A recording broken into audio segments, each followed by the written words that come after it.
So hello friends, आप सब कैसे हैं? आई होप आप सब बढ़िया होंगे। तो आज हम लोग बात करेंगे जो इम्पोर्टेंट आर्टिकल्स है, या इसको हिंदी में अनुच्छेद भी कह सकते हैं, इसके बारे में आज हम लोग बात करेंगे। तो ये बहुत ही इंपॉर्टेंट है दोस्तों। ये चाहे तो यूपीएससी आईएएस का एग्जाम हो, या फिर पीसीएस का एग्जाम हो, या फिर अदर कॉम्पिटिटिव एग्जाम हो, यानी कि भारत में कोई भी एग्जाम होता है तो उसके लिए बहुत महत्वपूर्ण माने जाते हैं, क्योंकि यहाँ से दो चार क्वेश्चन हमेशा आते रहते हैं। तो इसको प्लीज़ आप लोग ध्यान से देखिएगा और वीडियो के अंत तक बने रहेगा। चलिए हम अपनी वीडियो को स्टार्ट करते हैं। तो वीडियो का स्टार्ट करने से पहले आप हमारे चैनल पर नए हैं तो प्लीज़ सब्सक्राइब कर लीजिए और लाइक कर दीजिए और बेल आइकन प्रेस कर दीजिए, ताकि आने वाले नोटिफिकेशन सबसे पहले आपको मिल जाए और आप उस वीडियो को ज़्यादा से ज़्यादा वॉच कर सकें। तो चलिए हम अपनी वीडियो को स्टार्ट करते हैं। तो सबसे पहले बात करते हैं दोस्तों राज्यपाल, यानी कि प्रत्येक राज्य, प्रत्येक स्टेट में हर एक राज्यपाल होते हैं, यानी कि प्रत्येक राज्य के राज्यों के लिए राज्यपाल को रखा गया है। तो इसके बारे में आज चर्चा करते हैं। तो सबसे पहले अनुच्छेद 152 की बात करें तो अनुच्छेद 152 इनको परिभाषा दिया गया है, यानी कि आर्टिकल नंबर 152 के तहत ये परिभाषा का चयन कर सकते हैं। आर्टिकल नंबर 153 की बात करें तो आर्टिकल नंबर 153 में राज्यों के लिए राज्यपाल, यानी कि प्रत्येक राज्यों के लिए राज्यपाल होना चाहिए, और इसकी व्यवस्था की गई है 153 में, यानी आर्टिकल नंबर 153 के तहत राज्यों के लिए राज्यपाल को व्यवस्था किया गया है। अनुच्छेद 154 की बात करें तो अनुच्छेद 154 में राज्यपाल के लिए उनकी शक्तियों का प्रदान किया गया है दोस्तों, यानी कि आर्टिकल नंबर 154 में इनका शक्तियां प्रदान किया गया है। आर्टिकल नंबर 155 की बात करें तो आर्टिकल नंबर 155 में इनको निर्वाचन दिया गया है दोस्तों, यानी कि ये निर्वाचन आयोग द्वारा इनका नियुक्त किया जाता है। तो ये निर्वाचन होता है आर्टिकल नंबर 155 में। आर्टिकल नंबर 161 की बात करें तो इनको क्षमादान की शक्ति प्रदान की गई है, यानी कि आर्टिकल नंबर 161 के तहत ये क्षमादान की शक्ति भी अपने ऊपर रखते हैं, जो कि पिछले वीडियो में हम लोग पढ़े थे। इसका पार्ट 1 हमारे चैनल पे अवेलेबल है, तो उसको प्लीज़ देख लीजिएगा, क्योंकि वो देखेंगे तो इसमें आपको ज़्यादा समझने में सावधानी होगी। उसमें आप लोग पढ़े थे राष्ट्रपति की शक्तियाँ, उनको क्षमादान करने की जो शक्तियाँ प्रदान की गई थी, वो इसमें राज्यपाल, यानी कि राज्यपाल की क्षमादान करने की शक्ति है आर्टिकल नंबर 161 के तहत। आगे बात करते हैं मंत्रिपरिषद। तो मंत्रिपरिषद जो हर एक राज्य के लिए एक मंत्रिपरिषद का गठन होता है, तो उसके बारे में हम आप लोग को बताते हैं। आगे चलते हैं 163, यानी कि आर्टिकल नंबर 163 की बात करते हैं। तो आर्टिकल नंबर 163 के तहत ये मंत्रिपरिषद का गठन किया जाता है दोस्तों, यानी मंत्रिपरिषद का गठन किया जाता है, वो आर्टिकल नंबर 163। आर्टिकल नंबर 164 की बात करें तो आर्टिकल नंबर 164 में ये मुख्यमंत्री का नियुक्त किया जाता है दोस्तों, यानी कि मुख्यमंत्री का नियुक्त कब किया जाता है और किस अनुच्छेद के अनुरूप किया जाता है? तो आर्टिकल नंबर 164 के तहत मुख्यमंत्री का नियुक्त किया जाता है। आर्टिकल नंबर 165 की बात करें तो आर्टिकल नंबर 165 में ये महाधिवक्ता होता है,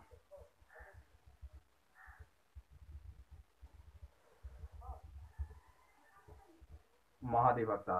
पिछले वीडियो में हम लोग पढ़े थे महान्यायवादी, जो कि केंद्र सरकार का महत्वपूर्ण अंग होता था, और ये है महाधिवक्ता। ये भी राज्य सरकार का महत्वपूर्ण अंग होता है। ये राज्य सरकार के अनुरूप ही काम करते हैं, कार्य करते हैं। आगे बात करते हैं राज्य विधानमंडल। तो राज्य विधानमंडल है, जो कि ये भी राज्य के लिए, प्रत्येक राज्यों के लिए विधानमंडल होता है। तो इसके जो क्या क्या अनुच्छेद हैं वो आपको बताते हैं। तो सबसे पहले बात करते हैं अनुच्छेद 168। तो ये आर्टिकल नंबर 168 है, इसमें विधानमंडल का गठन किया जाता है, नियुक्त किया जाता है।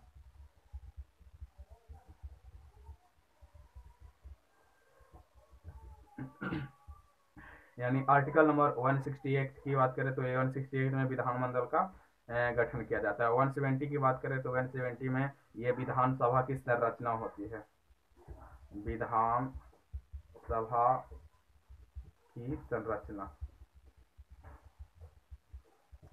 यानी विधानसभा की संरचना होती है वो 170 में।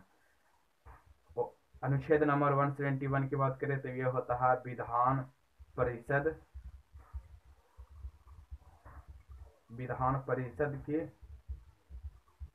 संरचना, यानी कि ये इसके लिए जो ये कंपलसरी है दोस्तों, ये जो विधान परिषद है ये उतना महत्वपूर्ण नहीं है, इसलिए इसको बाद में रखा गया है।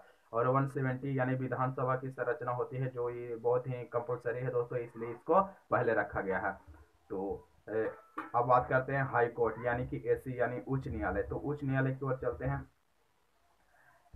ये जो 3 अनुच्छेद है दोस्तों, ये हाई कोर्ट के द्वारा नियुक्त किया गया है। ये अनुच्छेद ये संविधान में रखा गया, तो ये प्लीज इसको आप लोग अच्छे से याद कर लीजिएगा। हाई कोर्ट की बात करें तो अनुच्छेद यानी कि आर्टिकल नंबर 214 की बात करें तो आर्टिकल नंबर 214 के तहत, आर्टिकल नंबर 214 के तहत राज्यों के लिए राज्यों के लिए हाई कोर्ट की व्यवस्था की गई है। यानी प्रत्येक राज्यों के लिए हाई कोर्ट की व्यवस्था की गई है, और आर्टिकल नंबर 214 में रखा गया है। आर्टिकल नंबर 216 की बात करें तो ये तो प्रत्येक राज्यों के लिए हो गया हाई कोर्ट की व्यवस्था, और इसको गठन किया जाता है वो आर्टिकल नंबर 216 के तहत। यानी कि राज्यों के लिए, प्रत्येक राज्यों के लिए हाई कोर्ट की व्यवस्था किया गया है, तो हाई कोर्ट की गठन किया जाता है वो आर्टिकल नंबर 216 में। आर्टिकल नंबर 231 की बात करें तो 231 में दो दो या दो से अधिक एक हाई कोर्ट यानी एससी, यानी कि बात ऐसा है दोस्तों कि एक हाई कोर्ट 2 या 3 राज्यों की क्रियाकलाप को देखता है, लेकिन ये जो होते हैं 2 या 2 से अधिक हाई कोर्ट जो 2 या 2 से अधिक राज्यों की व्यवस्था को देखते हैं, वो 231 के द्वारा ही देखते हैं, यानी कि 231 अनुच्छेद के अनुरूप ही देखा जाता है दोस्तों। आगे बात करते हैं केंद्र राज्य संबंध, यानी केंद्र राज्यों के संबंध से के द्वारा कौन कौन से अनुच्छेद रखे गए हैं उसके बारे में हम लोग चर्चा करते हैं। तो सबसे पहले बात करते हैं आर्टिकल नंबर 249। तो आर्टिकल नंबर 249 के तहत ये राज्य सूची पर केंद्र द्वारा कानून बनाया गया है।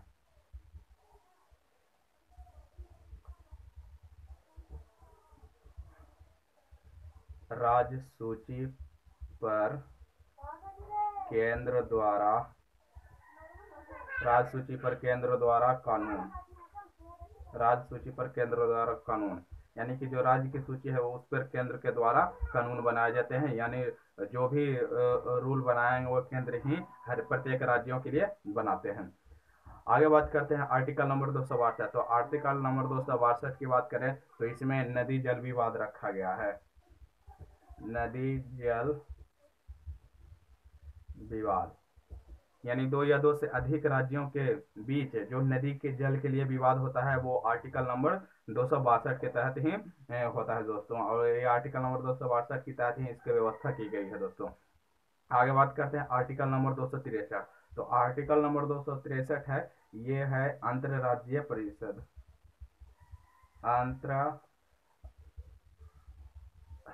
अंतरराज्यीय परिषद।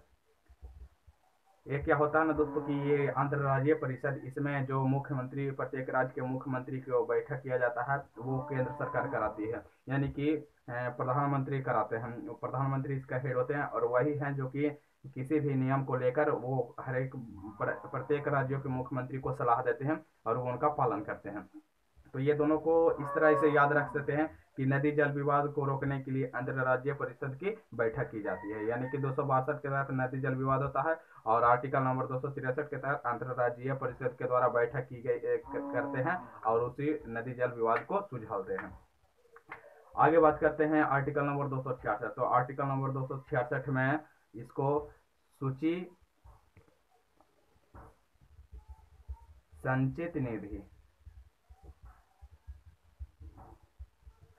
संचित निधि रखा गया है, यानी कि संचित निधि आर्टिकल नंबर 266 के तहत रखा गया है। आर्टिकल नंबर 267 की बात करें तो आर्टिकल 267 में आकस्मिक निधि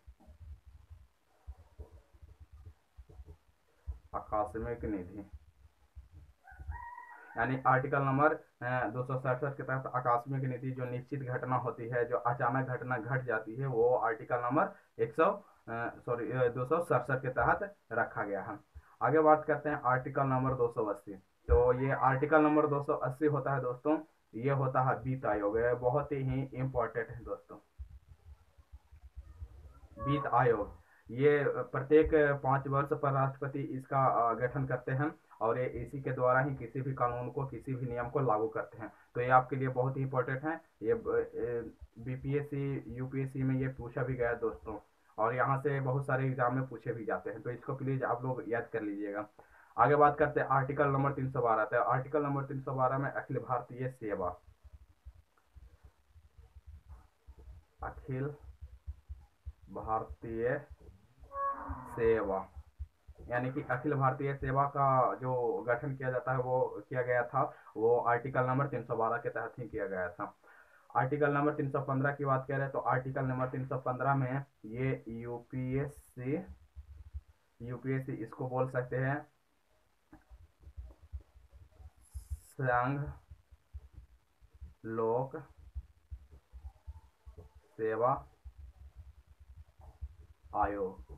ये अखिल भारतीय सेवा के द्वारा ही इसका नियुक्त किया जाता है, यानी कि संघ लोक सेवा, ये इसके अंतर्गत ही नियुक्त किया जाता है। यानी कि आर्टिकल नंबर 312 के तहत अखिल भारतीय सेवा का गठन होता है, और 315 के तहत अखिल भारतीय सेवा के द्वारा इसको यूपीएससी का नियुक्त किया जाता है। दोस्तों इसमें 3 स्टेप आते हैं अखिल भारतीय सेवा को रखा गया है, जिसमें आता है आईएएस, आईपीएस, और एक होता है आईएफएस। ये होता है प्रशासनिक सेवा, और ये होता है पुलिस सेवा, और ये होता है वन सेवा यानी फॉरेस्ट सेवा। ये 3 को अखिल भारतीय सेवा में रखा गया है दोस्तों।